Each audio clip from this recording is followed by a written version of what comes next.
श्रीमद्भागवत भगवान की है आरती। पापियों को पाप से ही तारती। श्रीमद्भागवत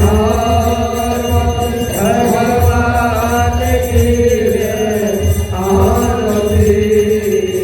पापियों को पाप से ही तारती। ये अमर ग्रंथ ये मुक्ति पंथ ये पंचम वेद निराला। नव ज्योति जगाने वाला। ये अमर ग्रंथ ये मुक्ति पंथ ये पंचम वेद निराला। नव ज्योति जगाने वाला। हरि नाम योगी हरि नाम योगी हरि नाम योगी हरि नाम योगी।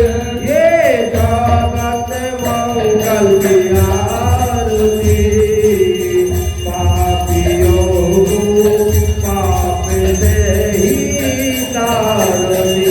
श्रीमद्भागवत भगवान की आरती। पापियों को पाप से ही तारती। ये मधुर गुण सत पंथ कुल सत मार्ग दिखाने वाला। ये बिगड़ी बनाने वाला। ये मधुर गुण सत पंथ कुल सत मार्ग दिखाने वाला। बिगड़ी को बनाने वाला।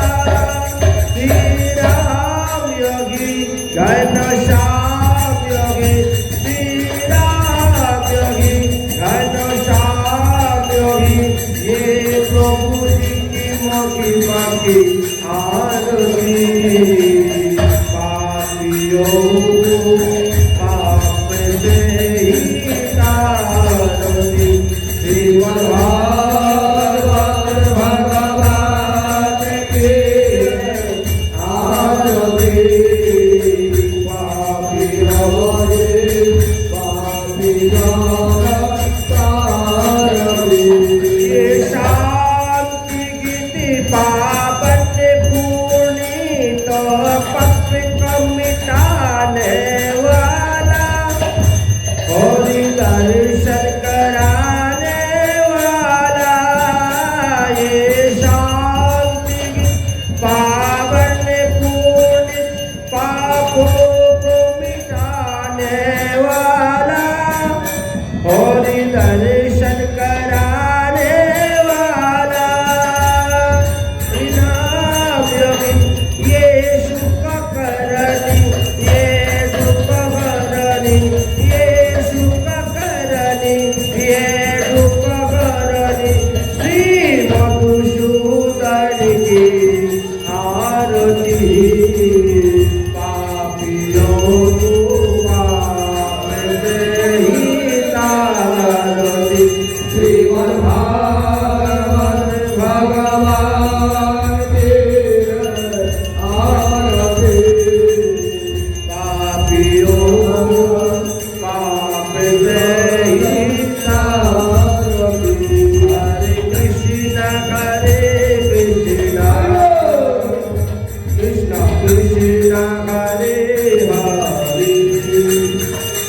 Hare Rama, Rama Rama, Hare Hare,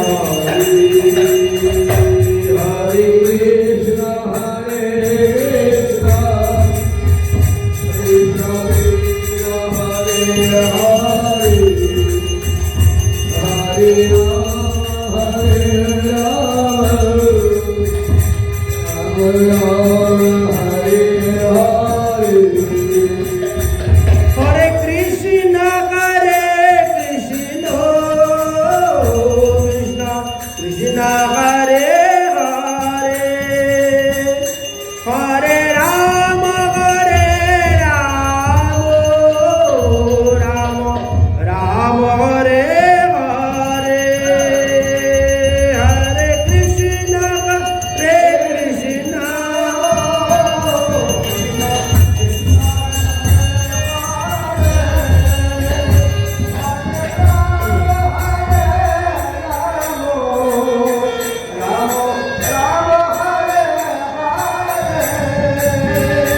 Jaya Radhe Radhe Radhe, Jaya Radhe Radhe Radhe, Jaya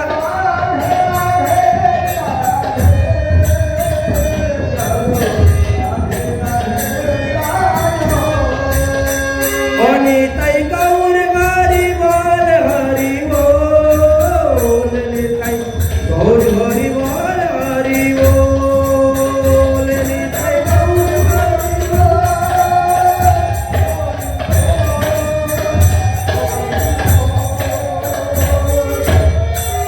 Jaisa Prasadat Bhagavat Prasadu, Jaisa Prasadanagati Katuyapi, Dayang Stuvami Kaisya Jasha Sri Sandam, Bande Guru Sri Charanarabindam, Ajanulambita Bhuja Kanaka Badautu, Shankirtanai Kapitaro Kamalaya Vishwambara Dijabara Jugadharma Palu, Bande Jagat Priya Karu Karinaya Avatar, Nama Trikala Shaddaya Jagannatha Sutaya Chau, Shavitraya Shaputraya Shakalatraya Te Namah, Kausturi Tilakam Lalate Patale Vakshasthale Kaustubam, Nashagiri Varamukiti Kankaratale Venu Kari Kankanam, Sarvange Hari Chandanam Shilalitam Kante Chamukta Gopasri Pariveshtitam Vijayate Gopala Churamani, Pullandira Barakanti Bindu Badanang Baraha Batosha Priyam, Srivatsalam Kumudara Kustamadaram Pitambaro Sundaram, Gopinam Nayana Palarchitatano Gopikko Sinkabritam, Govindam Kalavenu Vadana Param Dipanga Bhushanam Bhaje,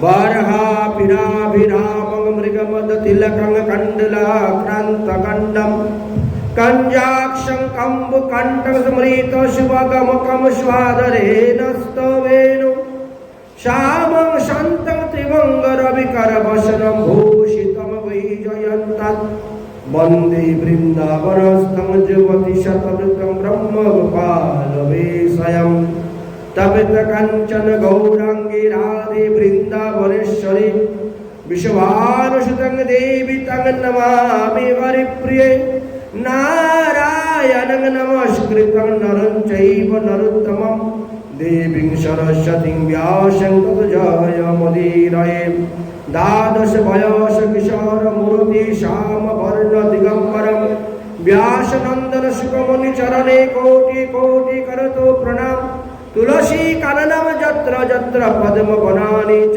पुराणं पठनं यत्र तत्र सन्निहितो हरि हरिभक्ति पराजे च हरिर्नाम परायणा दुर्वृत्त वा सुवृत्त वा तेषां नित्यं नमो नमः वाञ्छाकल्पतरुभ्यश्च कृपा सिन्धुभ्यैव च पतितानां पावनेभ्यो वैष्णवेभ्यो नमो नमः जय रूप सनातन भट्ट रघुनाथ श्री जीव गोपाल भट्ट दास रघुनाथ এই জয় গোস্বামীর করি চরণ বন্দন যাহা হইতে বিঘ্ন নাশ অভীষ্ট পূরণ সকল শ্রোতা বৈষ্ণব মাতৃবৃন্দের আমি করি নমস্কার কৃপা করি চরণ ধুলি দাও শিরিতে আমার দুর্গমে প্রতিদিন বৈশ্বাস গলত পাদিন গতির মোহ সকৃপাদষ্টিদানেন সন্তু সন্তু অবলম্বন বলো শ্রীমদ্ভাগবত মহাপুরাণ কি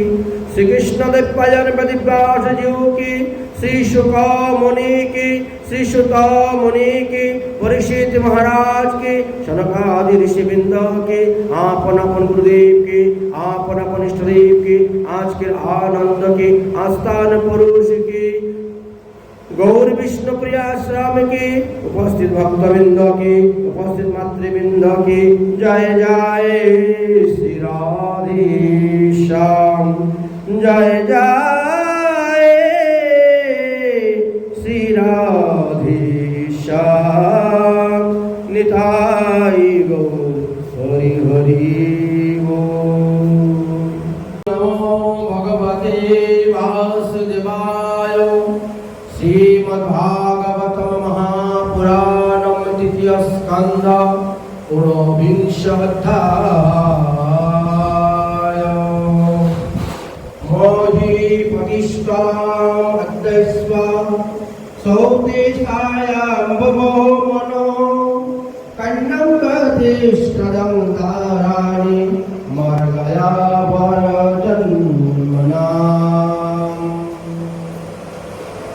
परमहंस शिरोमणि सुखदेव गोस्वामी पाद আসন্ন মৃত্যুগ্রস্ত মহারাজ পরীক্ষিতের সভাতে গিয়ে যেভাবে শ্রীমদ্ ভাগবত সপ্তাহ জ্ঞান যজ্ঞের অনুষ্ঠান করেছিলেন সেই ক্রম অনুসারে আজ হলো তাহার দ্বিতীয় দিবস। গতকালকে আমরা ভগবান বরাহদেবের অবতার লীলা, পৃথিবীকে রসাতল থেকে উদ্ধার করে নিয়ে আসা এবং হিরণ্যকাক্ষ হিরণ্যকশিপুর পূর্বজন্মর কথা ইত্যাদি আমরা আস্বাদন করেছিলাম। আজ তার পরবর্তী বিষয় আমরা আস্বাদন করব। ব্রহ্মা এই পৃথিবী দেবীকে আশ্রয় রূপে পাওয়ার পর তিনি হ্রিং শ্রীং ক্লিং বসুন্ধরায় স্বাহা এই মন্ত্রে পৃথিবীকে সর্বপ্রথম পূজা করলেন।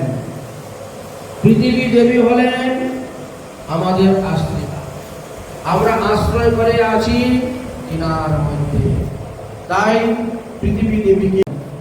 এর পিছনে আরো কিছু কারণও ছিল।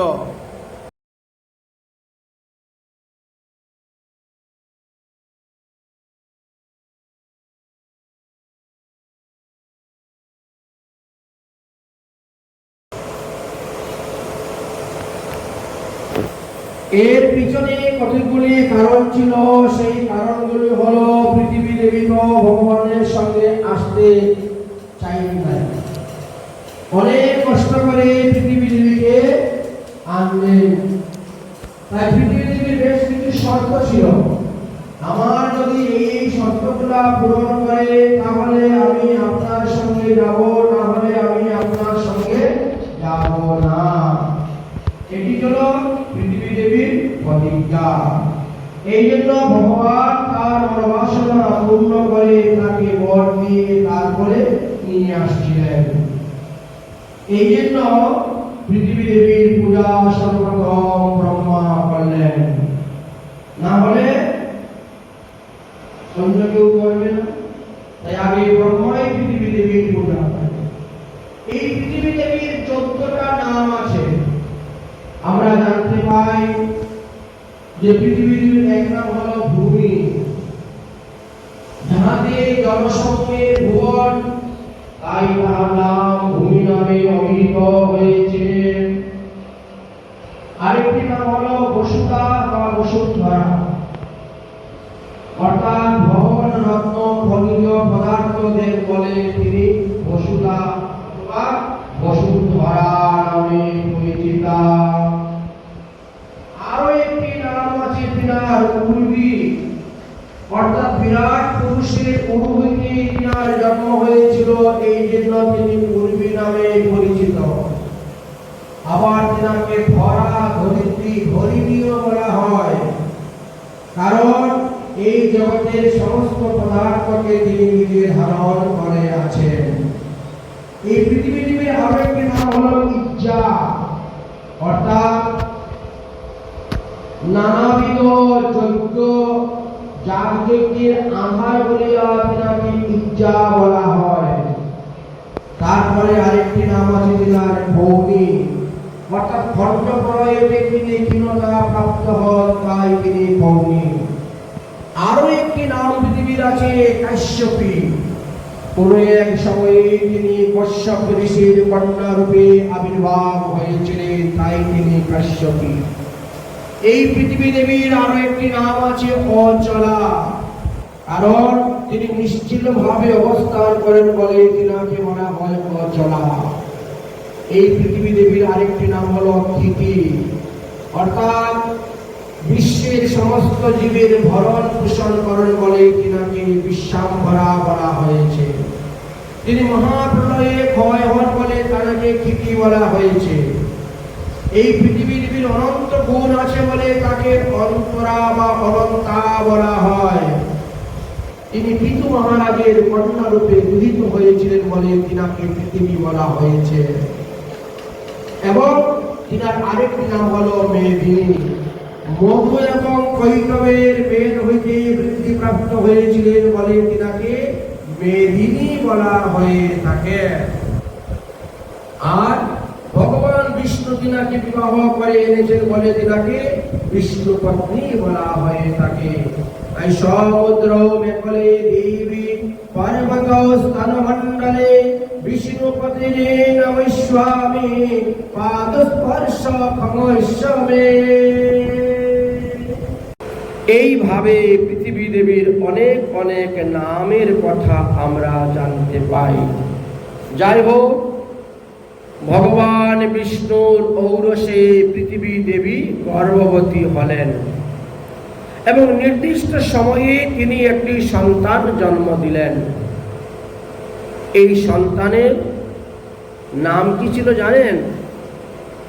নরকাসুর। একটা আশ্চর্য ব্যাপার না, যেখানে ভগবান বিষ্ণুর ঔরসে সন্তান হয়েছে, সে অসুর হবে কেন? এই নরকাসুরকে দর্শন করে পৃথিবী দেবীও বড় চিন্তিত হয়ে গেলেন। ভগবান বিষ্ণুকে আহ্বান করলেন, আপনার ঔরসে আমি যে সন্তান ধারণ করলাম সে অসুর হলো কেন? বিষ্ণুর পুত্র তো বিষ্ণুর মতনই হবে। তখন ভগবান বিষ্ণু বললেন, এটা তোমার দোষ। শাস্ত্রে লেখা আছে, মাতৃদোষে, চরিত্রহীন, পিতৃদোষে, মূর্খতা, বংশদোষে, কৃপণতা, আর নিজের দোষে দারিদ্রতা। এই অসুর যখন আমার সঙ্গে যুদ্ধ করার জন্য এসেছিল, তখন তুমি তো ছিলে আমার দন্তাগ্রে। সেই সময়ে তুমি অসুরের বিকৃতি রূপ দর্শন করে বারবার ভয় পেয়েছ, অসুরের কথা বারবার চিন্তা করেছ। অসুর আমার সঙ্গে কখন কি ব্যবহার করেছে, কখন কি কথা বলেছে, কখন কিরকম যুদ্ধ করেছে, সেই সমস্ত বারবার চিন্তা করতে করতে তোমার গর্ভস্থ শিশু অসুর ভাগ হয়ে গেছে। তাই সন্তান গর্ভে আসার পর মা যদি গীতা ভাগবত করেন, হরিনাম সংকীর্তন করেন, ভগবত সেবা পূজা করেন, সাধুগুরু বৈষ্ণবের সঙ্গ করেন, তাহলে গর্ভস্থ শিশু ও ভক্তই হইবে, সে চোর ডাকাত গুন্ডা বদমাশ হবে না কখনো। এই জন্য মাতৃদোষ তাকে পেয়েছে। পৃথিবী দেবী, এতে আমার কোনো দোষ নয়, দোষ হলো তোমার। অতএব এই কারণেই তোমার পুত্র এরকম হয়েছে। যাই হোক, তার নাম রাখলাম ভৌমাসুর। ভূমি থেকে জাত হয়েছে বলে তাকে ভৌমাসুর বলা হয়েছে। ভূমি দেবীর পুত্র বলে তাকে ভৌমাসুর বলা হয়েছে। পরবর্তী সময়ে তিনি অসুর প্রকৃতির অত্যাচার করেছিলেন বলে তাকে নরকাসুর বলা হয়। প্রথমে কিন্তু তাকে নরকাসুর নাম দেওয়া ছিল না, তার নাম ছিল ভৌমাসুর। ভগবান বিষ্ণু তাকে লেখিয়ে পড়িয়ে শিখিয়ে তত্ত্ব জ্ঞান আদি সবকিছু দিলেন, দিয়ে তাকে সুসন্তান বানালেন। তার আকৃতি প্রকৃতি অসুরের মতো দেখলেও তার কথাবার্তা, চলাফেরা, ভাব ভঙ্গি, স্বভাব চরিত্র দেবতাদের মতন ছিল। বাইরে দিয়ে চেহারাটা দেখতে খুব ভয়ঙ্কর আকৃতি প্রকৃতি, কিন্তু স্বভাব ছিল ভালো। এবার পৃথিবী দেবী বললেন যে আমার এই পুত্র এখন রাজত্ব করবে, রাজা হবে। অন্যান্য রাজগণ তাকে হিংসা করবেন, দ্বেষ করবে, যুদ্ধ আদি হইতে পারে, আমার পুত্রকে কেউ মেরে দিতে পারে। আপনি এমন বর দিন যাতে আমার পুত্রকে কেউ মারতে না পারে। ভগবান বললেন, এই একটি অস্ত্র আমি তোমার ছেলেকে দিলাম, দিব্য অস্ত্র। এই অস্ত্র যার উপরে প্রয়োগ করবে সেই মারা যাবে। অতএব এই ভয়ে কেউ তার সঙ্গে যুদ্ধ করতে আসবে না।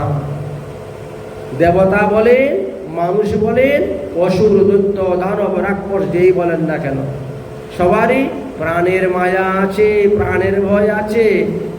তাই কেউ আসবে না তোমার পুত্রকে মারতে, এই অস্ত্রটা দিলাম। বলে তাহলে কি আমার ছেলে অমর হয়ে গেল? বলে না, এই দিব্য অস্ত্র পাওয়া সত্ত্বেও তোমার ছেলে অমর নয়। যেদিন তোমার ছেলে সাধুগুরু বৈষ্ণবের উপরে দুঃখ দিবে, মানুষকে শান্তিমতে বসে সাধন ভজন করতে দিবে না, দেবতাদের উপর অত্যাচার করবে, মুনি ঋষিগণের উপর অত্যাচার করবে, সেদিন আমি তাকে নিজের হাতে সংহার করব। এটা আমার প্রতিজ্ঞা।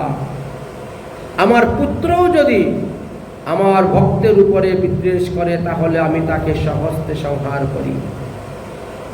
আরে তুমি তোমার ছেলেকে মেরে দিবে? বলে হ্যাঁ মারব। আমি জানবো কেমন করে? বলে তোমার অনুমতি নিয়েই মারব দেবী। আমি যেদিন তোমার ছেলেকে বধ করব, সেদিন তুমি আমার সামনে থাকবে, আমি তোমার কাছ থেকে অনুমতি নিব। তুমি যখন অনুমতি দিবে, তখনই তোমার ছেলেকে আমি বধ করব। যখন কহিবে তুমি আপন বদনে, তখন আমি বদিব তোমারও সদনে। তোমার সামনেই তোমার ছেলেকে বধ করব। এইভাবে বলে ভগবান সেখান থেকে অন্তর্ধান হয়ে গেলেন। আমরা দেখতে পাই এই নরকাসুর দাপর যুগে এসে বড় উৎপাত করেছিলেন। বানাসুর আদি দুষ্ট অসুরগণের সঙ্গ করতে করতে তিনি নিজেও অসুর প্রকৃতির হয়ে গিয়েছিলেন। আর তিনি দেবতাদের নন্দন কানন জোরপূর্বক, বলপূর্বক দখল করে নিয়েছিলেন। অদিতি মায়ের কানের কুণ্ডল চুরি করে নিয়ে চলে এসেছিলেন, বরুণ দেবের ছত্র চুরি করে নিয়ে চলে এসেছিলেন। এমনকি একসঙ্গে তিনি 21,000 কন্যা বিবাহ করবেন সেই সংকল্প নিয়ে।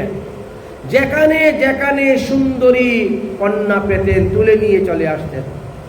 কাউকে বিবাহ বাসর থেকে তুলে নিয়ে আসতেন, বিবাহ কুঞ্জ থেকে তুলে নিয়ে আসতেন। স্কুল, কলেজ, হাট, মাঠ, ঘাট, বাজার যেখানে দেখতেন সেখান থেকে উঠাইয়ে নিয়ে চলে আসতেন। আর এইভাবে আনতে আনতে 16,100টাকে তিনি বন্দি করে জড়ো করে রেখেছিলেন। 21,000 হওয়ার পরে তিনি বিবাহ করবেন। এর মধ্যে দেবকন্যা, ঋষিকন্যা, মনুষ্যকন্যা, মুনিকন্যা, নাগকন্যা, গন্ধর্ব, কিঙ্কর, কত রকমের যে ছিল তার কোনো অন্ত নাই। পরবর্তী সময়ে দ্বারকা লীলায় এই পৃথিবী দেবী এক অংশে সত্যভামা রূপে জন্মগ্রহণ করেছিলেন।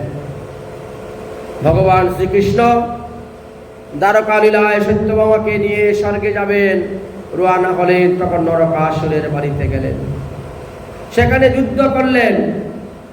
আর যখনই অস্ত্র উঠালো শ্রীকৃষ্ণকে বধ করবে, তখনই শ্রীকৃষ্ণ বলছেন, দেখো দেবী, এই অস্ত্র যদি সে আমার উপর প্রয়োগ করে আমি মারা যাইব, এখন বলো তুমি কি করব। তখন সত্যভামা বলছেন, এক্ষুনি তাড়াতাড়ি সুদর্শন চক্র দিয়ে তার গলা কেটে দাও। আর এই যে তোমার পুত্র, তাতে কি হলো? তুমি তো আছো, আমার স্বামী যদি জীবিত থাকে এক পুত্র, মরে গেলে 10 পুত্র পাবো, স্বামী মরে গেলে কোথায় পাবো পুত্র? অতএব এমন কুপুত্র আমার দরকার নেই, কুলাঙ্গার দরকার নেই, এক্ষুনি বধ করো। তখনই ভগবান শ্রীকৃষ্ণ তাকে বধ করেছিলেন। এইভাবে আমরা শাস্ত্র সিদ্ধান্ত অনুসারে আমরা পেয়ে থাকি।